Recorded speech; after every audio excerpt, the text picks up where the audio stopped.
Right, other news at the hour, anti-apartheid activist Dr Mamphela Ramphele has penned an open letter to President Cyril Ramaphosa saying that the ANC continues to add salt to the trauma that South Africans suffered under colonial conquest, apartheid, and now state capture. Her letter follows claims made by Chief Justice Raymond Zondo that Parliament was not implementing some of the recommendations in the state capture report and would fail to prevent another capture of the state. Now, National Assembly Speaker Nosiviwe Mapisa-Nqakula has since refuted those claims. Perhaps to take this discussion further, we're going to be joined via Zoom by political analyst Rebone Tau to weigh in on the letter, perhaps also the context thereof. A very good afternoon to you, Rebone. Thank you for your time with us here on the SABC. Good afternoon, Liz, and good afternoon to the viewers at home. Perhaps as we expand this conversation, what's your reaction on the back of the letter that had been penned? Is there any merit in the claims? I mean, there is merits, and I want us to go back to President Ramaphosa, State of the Nation address last year in Feb. And if you read that the statement itself, or what he presented to South Africans, he indicated that by the latest 30th of June 2022, he would have an action plan, on how he's going to implement the recommendations of the Commission. And as things stand, we're sitting in July 2023. So the president has actually misled the nation because he has not shown any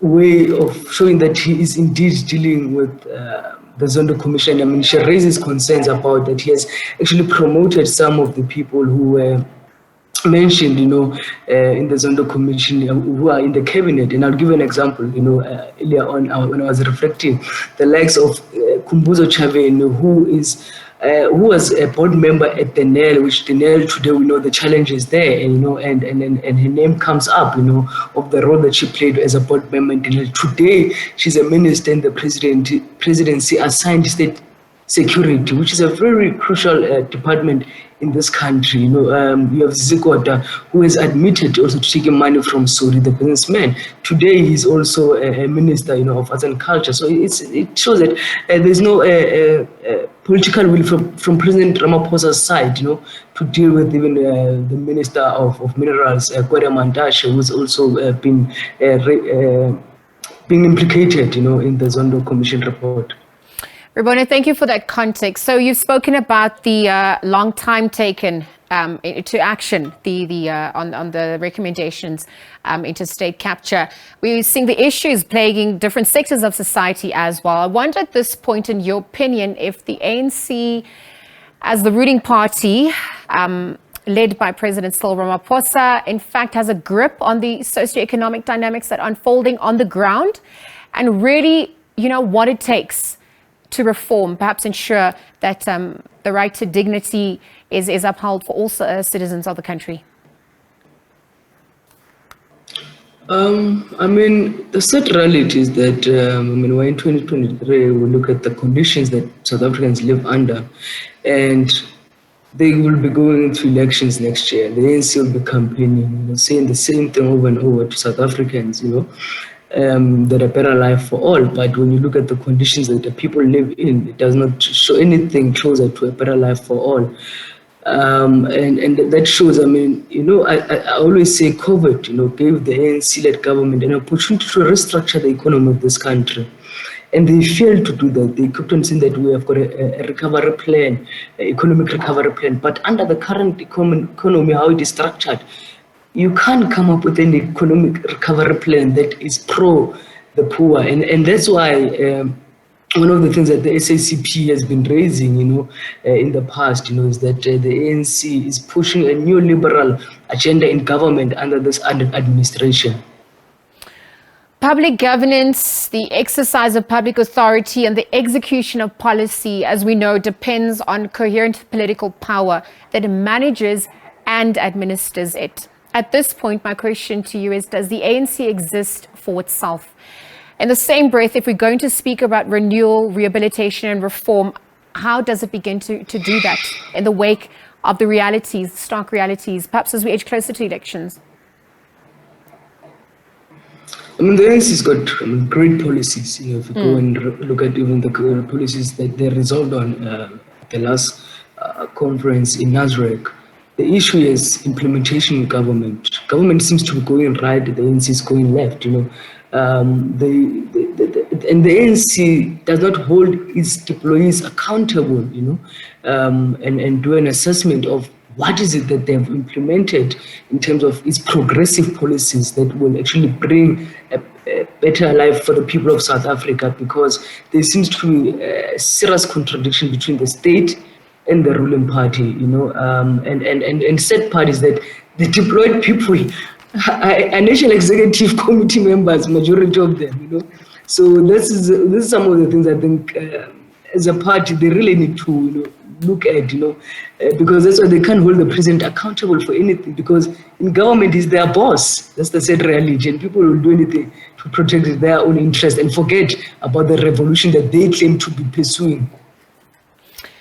At the end of the letter that had been penned, there was an appeal to restore the promises for those who obviously were sent to serve the people. At this point, given the dynamics unfolding, what would you want to see addressed? We're obviously edging closer to elections come 2024. So the political landscape is shifting.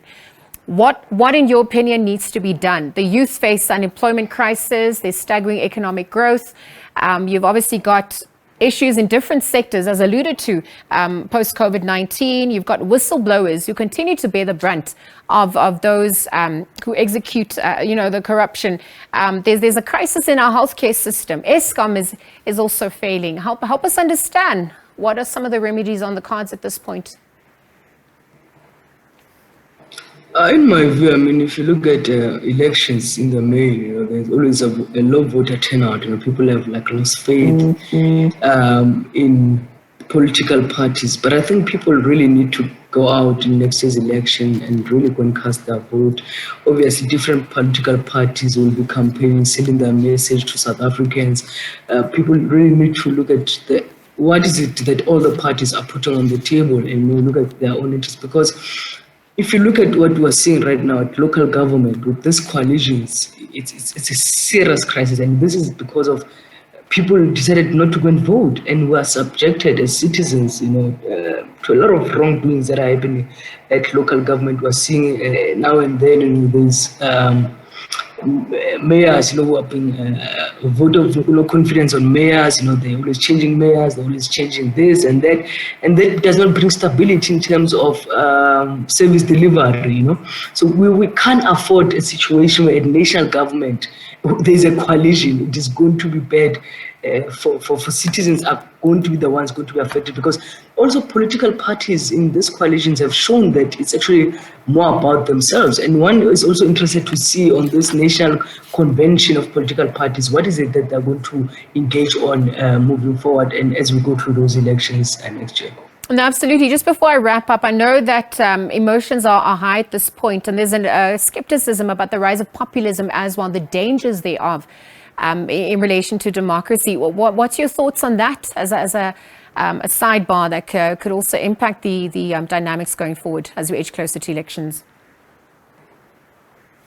Absolutely, there's a rise of populism, and the reason is that we've got there's serious challenges when it comes to political parties, and that's why there's this rise of populism, because people know, and people are playing on people's emotions, because they've realized that, okay, we know the issue of xenophobia. Some parties are using it, to say, listen, these people need to go home and so forth.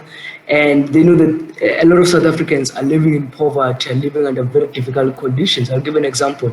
I always say that I think also what the ANC-led government has done has failed the people of Zimbabwe, because they know the problems of Zimbabwe, but they always keep quiet. Zimbabwe is going to elections in August, and there's a lot of things that will be happening. Also what you see, because if they want Zimbabweans to go back home, let Zimbabwe be stable.